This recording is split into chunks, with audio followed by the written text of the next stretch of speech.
Olá pessoal, bem-vindo a mais um módulo do nosso desafio Zerando os Pontos Cegos. Meu nome é Luiz Alberto, atuo como Business Designer na InfoAdvisor Associates e vou estar aqui conversando com vocês agora sobre planejamento estratégico. Bem, vamos passar sempre por aqueles 5 conceitos fundamentais que a gente já viu em todos os outros módulos. É sempre importante estar revendo todos eles a fim de que as coisas possam ficar bem consolidadas na nossa cabeça. Vamos lá então aos conceitos, né? Sempre lembrando que a gente está num contexto de neurociência cognitiva, o que ela pretende, é importante sempre estar revendo isso, o que é um ponto cego, a alienação corporativa, que na verdade é quem é a nossa cliente, né, de zerar os pontos cegos, porque ela é aquele transtorno que acontece na empresa que não deixa a gente explorar o potencial dos colaboradores ou de todas as partes interessadas. O Business Design, que é um grande Lego, né? É o nosso quebra-cabeça, onde a gente vai configurar um modelo e plano de negócios a partir de alguns elementos. E esses elementos precisam ser do conhecimento de todas as partes interessadas, mas infelizmente isso não acontece e a gente está aqui para isso, para poder apresentar os elementos desse quebra-cabeça para vocês montarem aí na empresa de vocês. A neurociência cognitiva aplicada ao business design, a gente vai estar mostrando para vocês como é que é a aplicação disso, como é que a gente consegue estabelecer uma analogia entre a neurociência cognitiva aplicada na arquitetura humana e aplicada na arquitetura corporativa e ver qual é a melhor estratégia da gente poder explorar a sinergia entre essas duas arquiteturas. É muito interessante, mas só para deixar aqui, esse recado é quando a gente tenta fazer a arquitetura corporativa, uma extensão da nossa arquitetura cognitiva. Então a gente vai ver que quando a gente for no cliente, a gente nunca vai levar o melhor da gente, nós vamos levar sempre o melhor da empresa. A gente vai estar sempre estruturado, suportado por todo o conhecimento que a empresa tem. É bem legal isso daí. Bem, vamos falar de planejamento estratégico então. Pessoal, o planejamento estratégico ele tem que ser entendido por vocês como uma super ferramenta de inteligência. Embora a gente nem ligue para isso, né? Tem empresas que nem têm área de inteligência e nunca ouviram falar disso no dia a dia. Então, aquelas empresas que estão bem assim voltadas para as operações, então não existe isso daí. Agora, para as empresas maiores, média, de médio e grande porte, e aí sim, isso aí não podemos viver sem uma área de inteligência lá. E essa área de inteligência usa o planejamento estratégico como uma super ferramenta. E a gente vai estar aqui apresentando para vocês os elementos, né, os principais elementos do planejamento estratégico e dando algumas dicas para vocês em função de algumas experiências que vocês podem ter tido anteriormente e que não foram tão legais. Vamos lá. Primeiramente é o seguinte, vamos contextualizar. Vocês já passaram para a parte que trata da anatomia do negócio. Vocês viram que todo negócio ele é composto por 4 grandes hemisférios, né? 4 grandes grupos, né? Contextos. Então, um deles é o design de negócios, o outro é o planejamento estratégico. Isso daqui é um documento vivo, na verdade, vocês já viram aí um exemplo desse documento. E agora vamos falar sobre o planejamento estratégico, que é a alma de tudo, né? É que dá vida para esse documento daqui.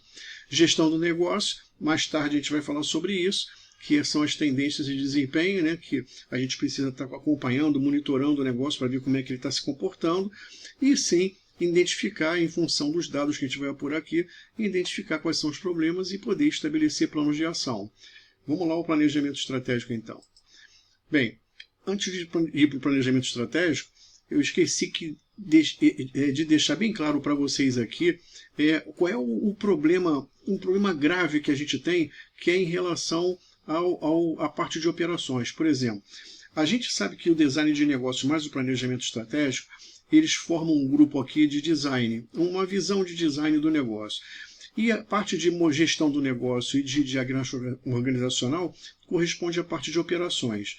Um dado importante para vocês, 99% do tempo dos nossos executivos estão aqui na área de operações. a gente simplesmente não liga para o design, a gente não liga para alinhar, definir o modelo, configurar o modelo de negócios e saber como é que está o ambiente atual e alinhar o modelo de negócios ao ambiente, ou alinhar com o mercado atual. Isso é muito importante porque a gente fica sem uma referência fundamental e a gente fica sem rastreabilidade para resolver nossos problemas e tomar decisões mais efetivas. Então, guardem esse número, 99%, e perguntem aí na sua empresa como é que os executivos distribuem o tempo deles e vamos ver se isso aí não é verdade. Se eles não estão totalmente voltados lá para as operações e sequer conversam sobre design de negócios e planejamento estratégico. Isso é um bom teste para vocês verem. Ok. Vamos começar então a falar sobre planejamento estratégico e aí a gente vai falando sobre as dicas que vão aparecer aqui e que vocês vão gostar bastante.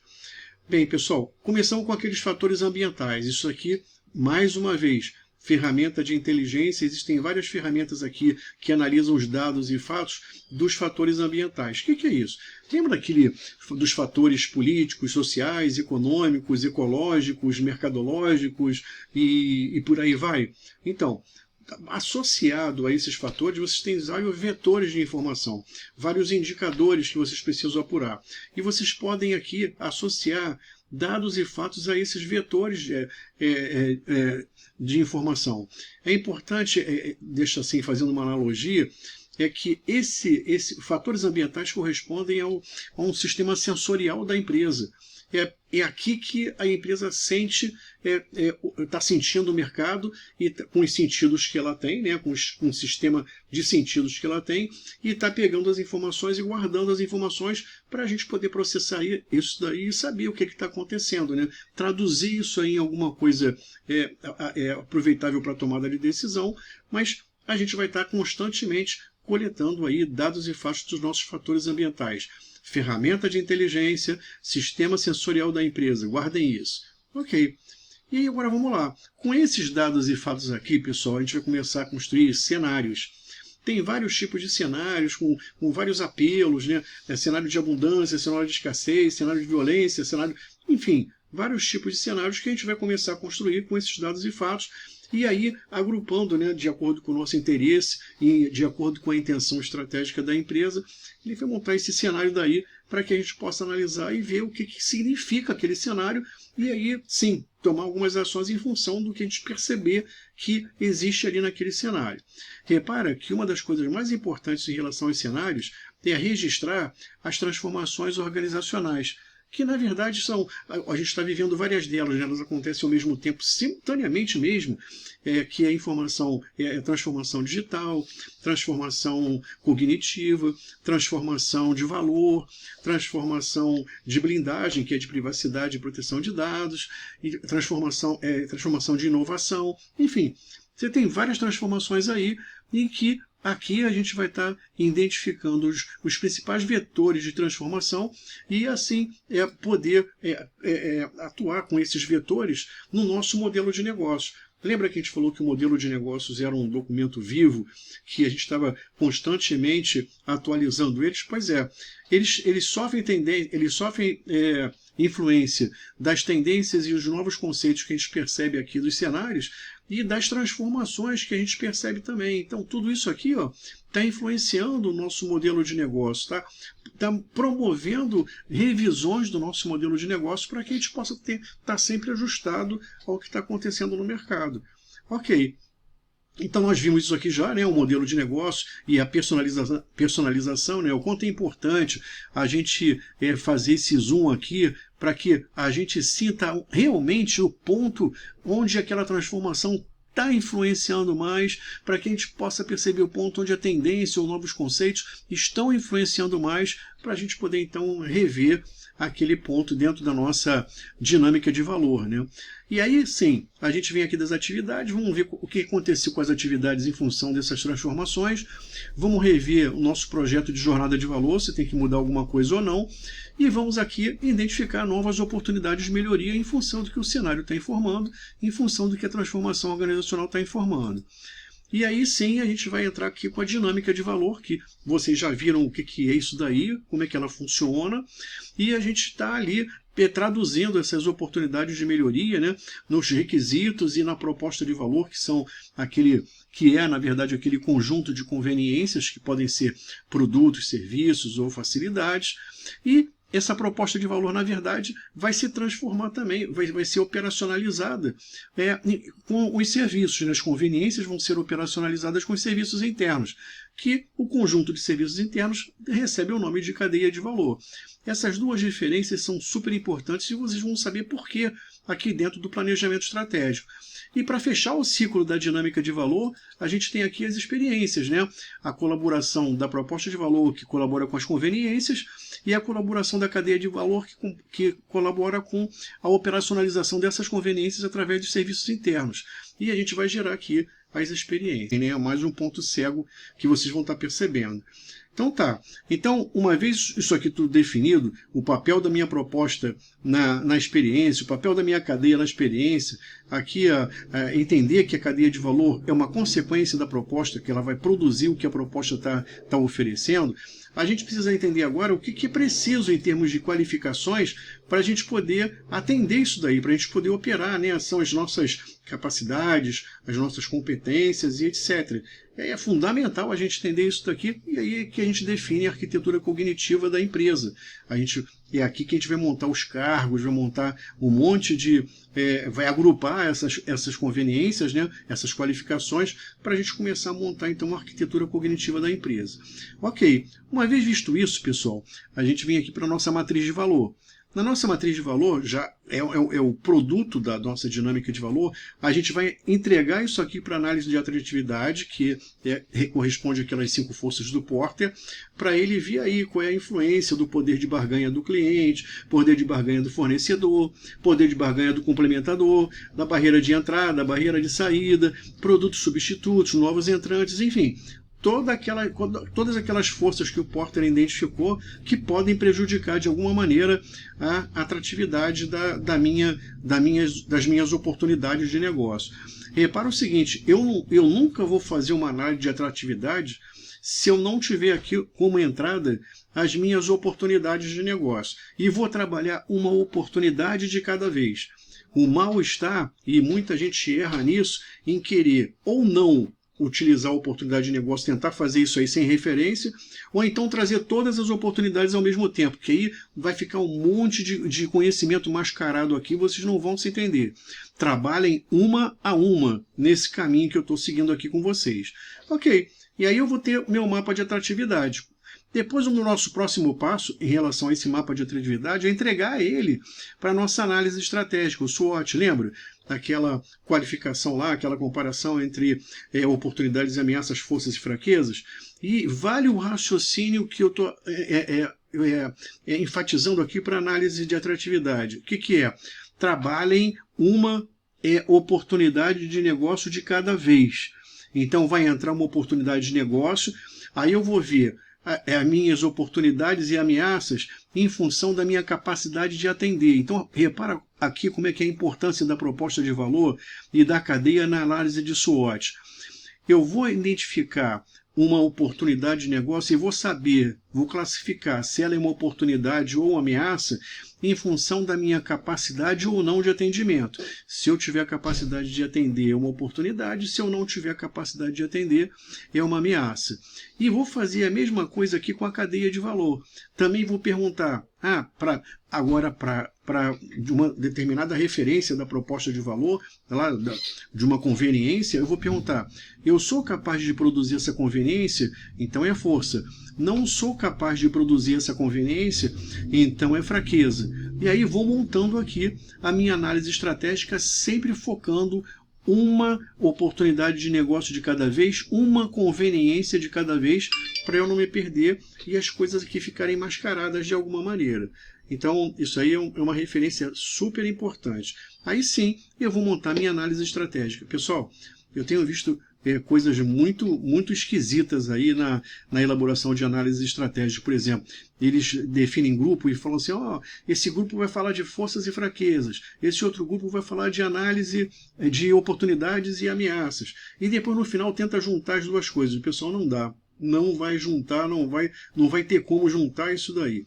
Ainda mais se vocês também trabalharem com várias oportunidades de negócio ao mesmo tempo e a coisa não vai ficar complicada. Então, a gente tem que trabalhar um de cada vez. Aqui eu estou trabalhando uma oportunidade de negócio de cada vez, aqui eu estou trabalhando com uma conveniência de cada vez para determinar as forças e fraquezas, e aí vou conseguir montar então o meu SWOT direitinho, ok? Então vamos lá. Agora a gente vai trabalhar o seguinte, uma vez a gente tenha definido a minha postura estratégica, isso é fundamental. A gente vai estar consultando aqui a franquia de relacionamento. Por quê? Porque a gente não vai simplesmente, como eu falei antes para vocês em algum módulo anterior, eu tenho a proposta de valor, claro, eu tenho as minhas conveniências aqui. Agora, eu não vou sair só porque eu já defini as minhas conveniências aqui, eu estou pronto para colocar no mercado. Não, não é assim. Eu tenho que analisar aqui para ver a viabilidade, a receptividade do mercado em relação à conveniência que eu quero lançar. Então, eu vou estar consultando a minha postura estratégica, né, que é aquela postura de desenvolvimento, ou de crescimento, ou de manutenção, ou de sobrevivência. E, além disso daí, eu vou correlacionar a minha postura estratégica com as franquias de relacionamento, aquela escala, né, de permissividade que eu tenho. Atração, retenção, fidelização e participação. E depois eu tenho no engajamento, e aí depois afastamento, deserção, rejeição. E aí eu vou sair daqui com uma configuração de postura e franquia que vai me direcionar quais das conveniências são oportunas para eu poder lançar no mercado nesse momento. Então é exatamente isso que vai acontecer aqui. Aí eu vou definir aqui a minha plataforma de crescimento. O que é minha plataforma de crescimento? É o conjunto das conveniências e das relações que elas podem gerar. Repara, pessoal, essa minha ligação daqui da plataforma com a proposta mandando para cá, porque eu gero relacionamento através de conveniência. Cada conveniência é responsável por gerar um tipo de relação. Então, quando eu defino a minha plataforma de crescimento, eu tenho que saber qual é a conveniência que vai estar atendendo a relação que eu identifiquei aqui. É claro que eu já estou trabalhando nas conveniências que foram identificadas. E aí só preciso saber quais foram as relações que geraram para montar aqui o meu plano a minha plataforma de crescimento e, consequentemente, definir aqui o meu perfil de crescimento, ok? Então, vamos continuar. Agora, a gente vai ver uma coisa aqui super interessante, uma curiosidade, e muita gente não sabe disso. Às vezes a gente vê o pessoal definir aqueles valores institucionais, né? Eu vou fazer uma reunião e vamos definir os valores institucionais. Aí todo mundo começa lá, não, ética, ótimo, honestidade, transparência, e aquela jogada toda que vocês sabem que aquilo ali é da boca para fora, e estão olhando na internet aí os valores de outras empresas, estão repetindo, estão copiando, estão imitando, e sem ter nenhum lastro para isso. Mas a gente está aqui no desafio, né, pessoal? Ponto cego zero, a gente quer zerar todos os pontos cegos. Então, vou dar uma dica para vocês aqui. Vocês sabem como é que os valores institucionais são identificados? A partir da análise da plataforma de crescimento, ou seja, das relações que eu vou desenvolver junto às partes interessadas. Então eu pego a lista de relações que vão ser desenvolvidas, agrupo essas relações em função das afinidades entre elas, identifico sim o nome de um valor e aí estabeleço esse valor para a empresa. Então, se eu falar honestidade, eu tenho que procurar aqui entre as minhas relações quais são as relações que sugerem que se identificam com a honestidade. E se for ética, a mesma coisa. Se for transparência, a mesma coisa.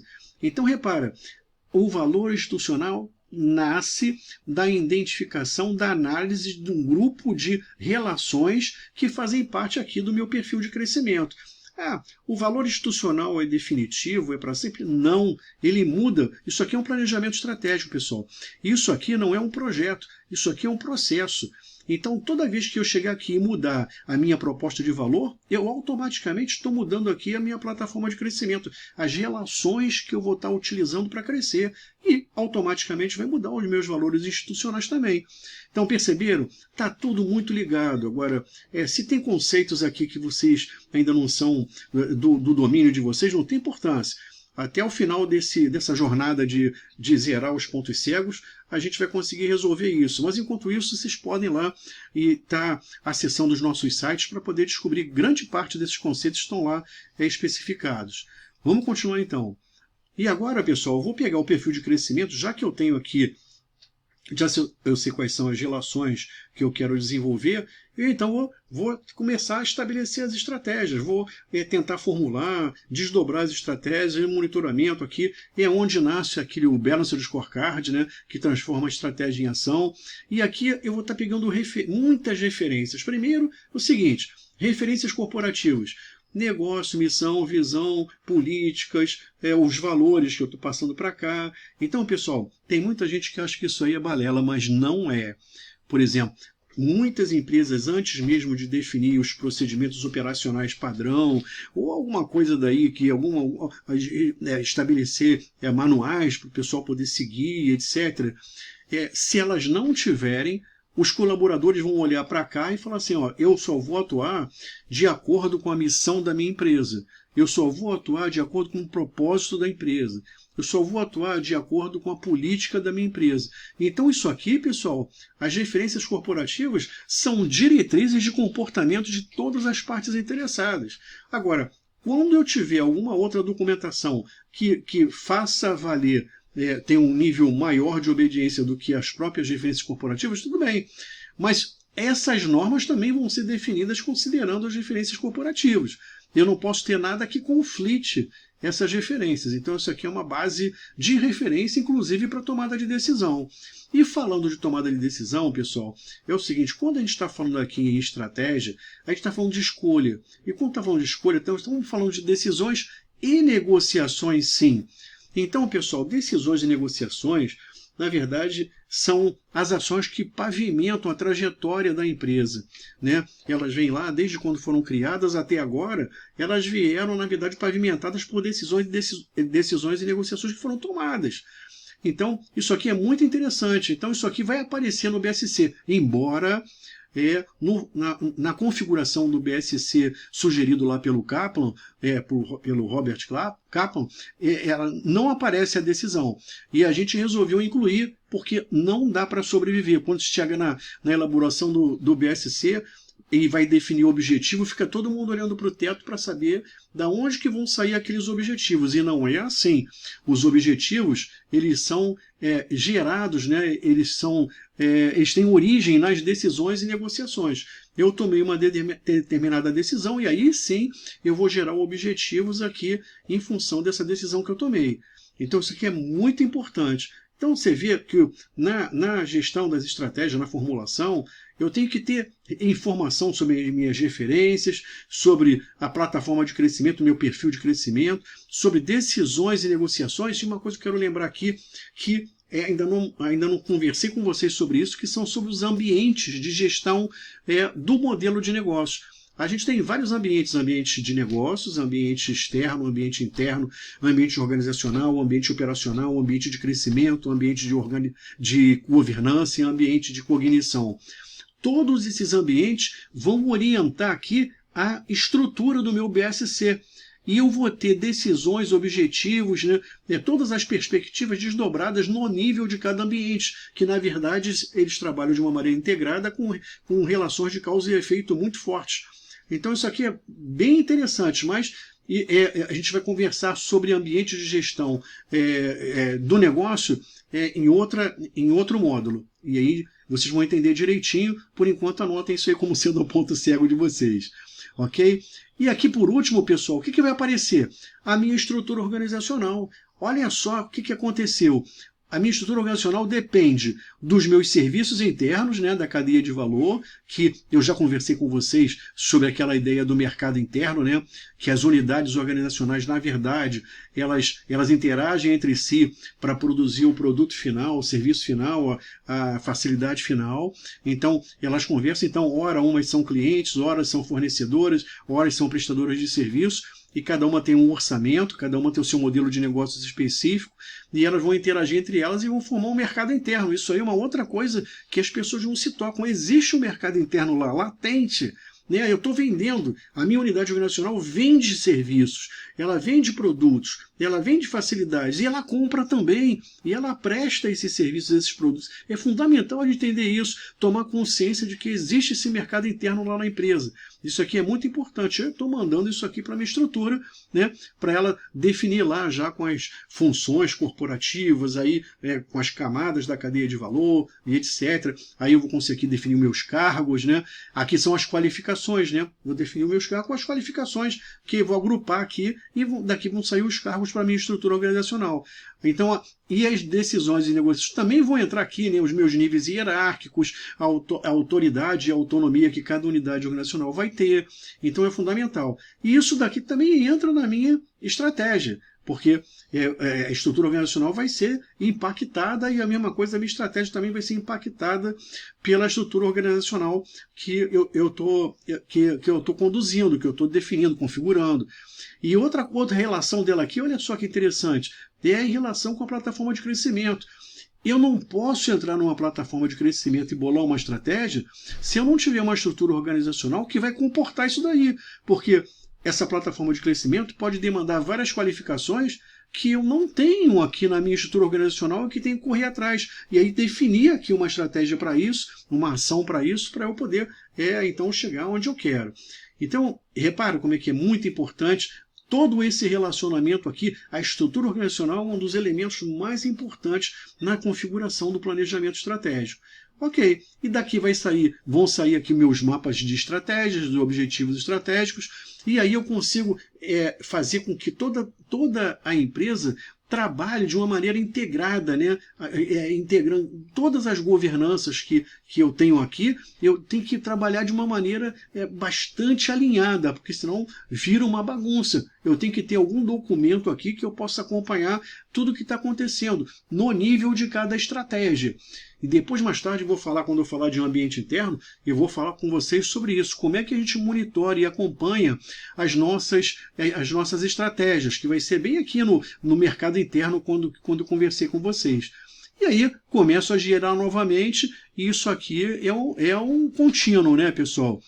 Isso aqui vai durar assim, sempre. Isso é um processo que eu estou ali sempre revendo. Não posso achar que isso aí vai ficar estático, não é, né? E tem sempre alguma coisa que está movimentando o mundo e eu tenho que estar sabendo que é isso para aplicar no meu modelo de negócio e rever aquilo que eu tenho que rever e poder estar com isso aqui tinindo. Pergunta, pessoal, isso aqui é uma ferramenta de inteligência pura. Tem que ter alguém responsável por isso. Uma empresa que não tem noção, percepção do que está acontecendo no mercado e traduzir isso para todo o ambiente interno aqui, do que vai acontecer, o que não vai, estabelecer estratégia, não dá. Não dá para os gestores não conhecer as estratégias da empresa e não dá para a empresa não ter estratégia.